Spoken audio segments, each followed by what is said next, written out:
more of that.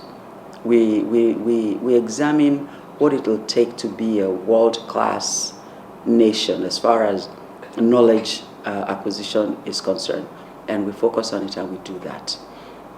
And in terms of levels, what I probably would like to see is a focus on the early childhood / primary. And I know it's not in the purview of the federal government, but whatever government is involved, local, state, we should all make this our responsibility to make sure that the foundation that we give these children are right.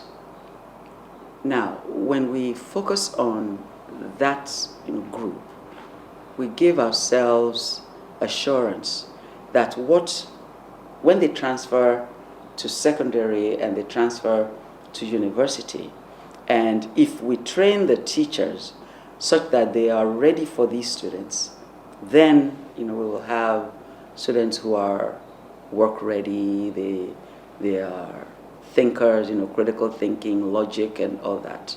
The call is also to state government to reinvent their revenue avenues and become less dependent on the federal government. I've gone around several states in Nigeria, and I can tell you that most government are really looking into how to grow their income. The reality is there right now. You can't continue to depend on Abuja, all right, for stipends.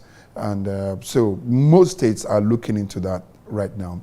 And but one thing, the quick fix for most of the states is to reduce the expenditure line.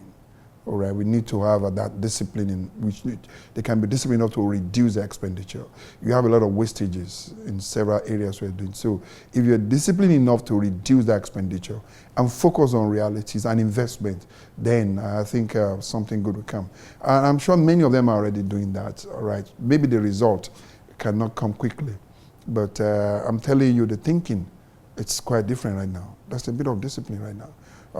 In most of these areas, but the product, the results are not something you get out quickly. So that detail, which we're anticipating, it will take time, maybe about 3-4 years, maybe before the end of the tenure of this administration, we start seeing the real seed of that change that we are all talking about.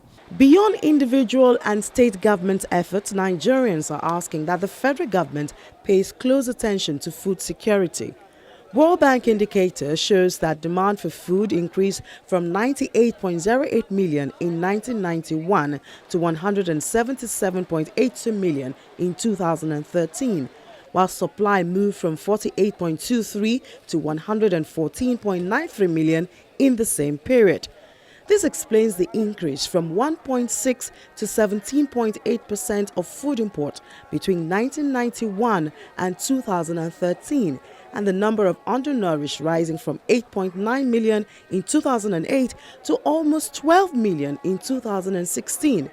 The figures show the urgent need to increase food production in the country, a need which some believe should be tackled as a business operation. We have over 23 million disabled people in Nigeria. Only one Nigeria in only one country.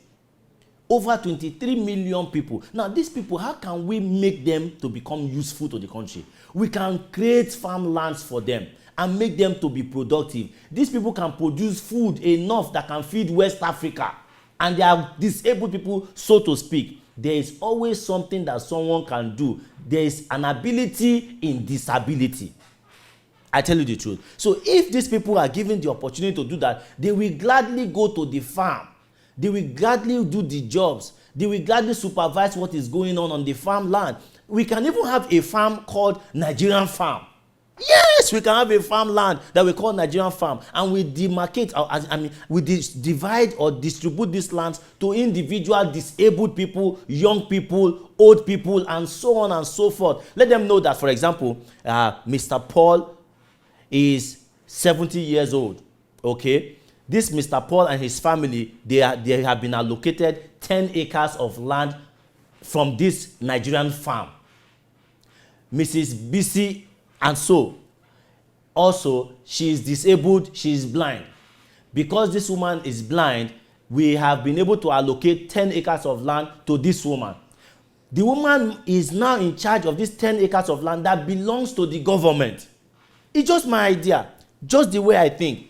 If we can do this, you will find out that millions of people will start picking interest in agriculture. We make it attractive, we make it easy for them to come into. They see that government is willing to provide this, government is willing to provide that. Everyone will run towards that direction. It may not happen now, but within 1 year or 2 years, you find out that people want to do agriculture again in Nigeria. Government can tax each person from the 10 acres of land that government have allocated to Mr. and Mrs. BC. This amount of tax should be paid to government. And I have another idea. We could also have an international market outside the country where we could export Nigerian products. For example, United States of America. A lot of Nigerians crave for Nigerian food. Local food, egusi. They crave for egusi, they crave for palm oil in America. However, some Nigerians say the challenge may not be producing the food crops as much as it is preserving it. Government is focusing on producing agriculture. Very excellent, important, good, but without processing it. Just imagine 60-75% of some items are wasted every year. If you can conserve that one wasted already, we are big people. We already survive. But we can't, they don't talk of what is wasted, which means their knowledge of industrialization are not been going that way.